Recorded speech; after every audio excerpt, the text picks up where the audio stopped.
Saudara-saudara yang terkasih dalam nama Tuhan Yesus Kristus, selamat pagi di hari yang baru, di minggu yang baru. Mari kita beribadah sejenak. Kita menyanyikan Bukende HKBP dari nomor 134 ayat 1.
Kasih karunia dan damai sejahtera dari Allah Bapa dan dari Kristus Yesus Tuhan menyertai saudara-saudara. Amin. Saudara-saudara, firman Tuhan renungan harian Senin 9 Mei 2022 dari kitab Efesus pasal 6 ayat 15 mengatakan, "Kakimu berkasutkan kerelaan untuk memberitakan Injil damai sejahtera." Dalam bahasa Batak Toba, masipatu ma patmuna laho makaringgason barita nauli pardamiani.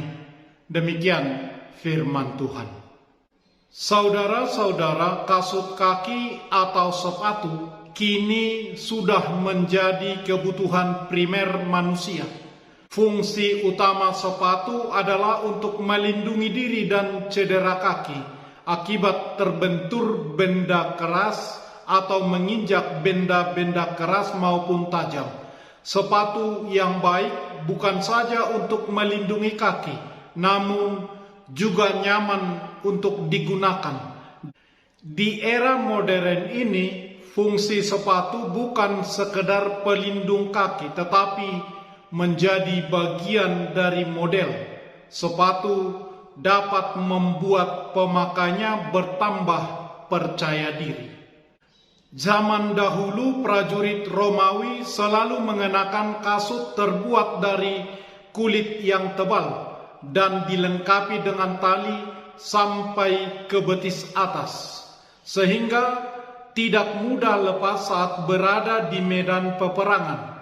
Kasut tersebut harus selalu dikenakan, tidak boleh dilepas sembarangan. Sebab jika sewaktu-waktu ada musuh datang menyerang secara tiba-tiba, mereka dalam keadaan sigap dan siap sedia untuk berperang, karena kasut sudah mereka kenakan, atau untuk berlari berlindung ke tempat yang aman menyelamatkan diri. Salah satu contoh Alkitab tentang sepatu ini adalah dalam perlengkapan senjata Goliat. Dia memakai penutup kaki dari tembaga dan di bahunya ia memanggul lembing tembaga. 1 Samuel 17 ayat 6. Rasul Paulus menerapkan untuk mengenakan sepatu dalam peperangan rohani kita untuk memenangkan pertempuran melawan godaan iblis. Satu-satunya jalan menuju kepada keselamatan kekal hanyalah di dalam Tuhan Yesus. Yohanes 14 ayat 6. Kisah para Rasul 4 ayat 12. Keselamatan harus dipelihara dan dikerjakan dengan takut dan gentar. Filipi pasal 2 ayat 12. Dan setiap kita harus memenuhi panggilan Tuhan sebagai pemberita Injil. 2 Timotius 4 ayat 2 dan menjadi saksi-saksinya.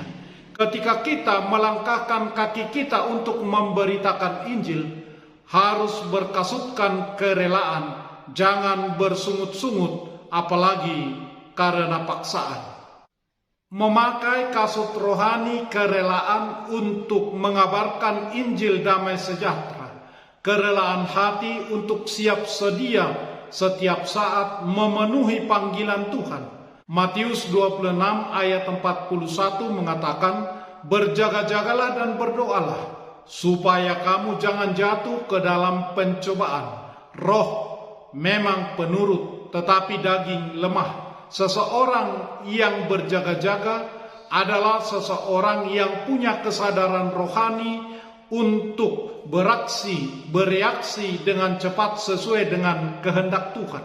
Dalam Mazmur 119 ayat 105, firman-Mu itu pelita bagi kakiku dan terang bagi jalanku. Sebelum mengabarkan Injil Tuhan, hati kita harus sudah dituntun oleh firman Tuhan, memiliki pemahaman yang baik tentang firman Tuhan, harus terlebih dahulu diterangi oleh firman Tuhan, baru kita menjadi terang bagi orang lain. Lawan kita adalah kuasa-kuasa, roh-roh di udara, pemerintah-pemerintah, dan keinginan dari dalam diri manusia itu sendiri.